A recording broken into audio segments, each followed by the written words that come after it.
గుడ్డెద్దు చేలో పడ్డట్టు కాకుండా ఉపన్యాసాలు కాకుండా జగన్మోహన్ రెడ్డి గారు వినాల, మాట్లాడటం ఓకే, ముందు వినాల.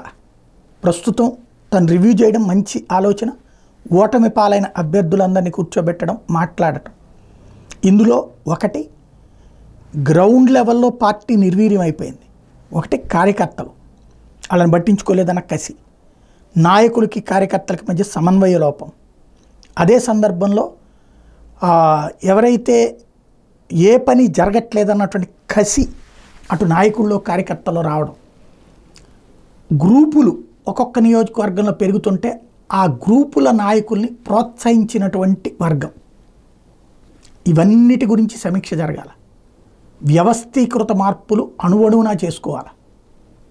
అలా జరగాలంటే ప్రతి నాయకుడి మాట వినాల, అవసరమైతే అర్ధరాత్రి దాకా కూర్చోవాలి, వినాల, అవన్నీ నోట్ చేసుకోవాలి, వాటికి వేగవంతంగా పరిష్కారాలు ఆలోచించాలి. అదే సందర్భంలో నెక్స్ట్ స్టెప్ ఎలా జరగబోతుందన్నది చెప్పాలి. ప్రస్తుతం జగన్మోహన్ రెడ్డి గారి సమీక్షలో అత్యంత అవసరమైనటువంటి అవే చేస్తారా, లేదా మనం 90% పనిచేసాం, 99% చేసాం మంచి అని సహజ సిద్ధమైన పాత ఉపన్యాసమే చెప్తారా? వెయిట్ చేస్తున్నారు జనం.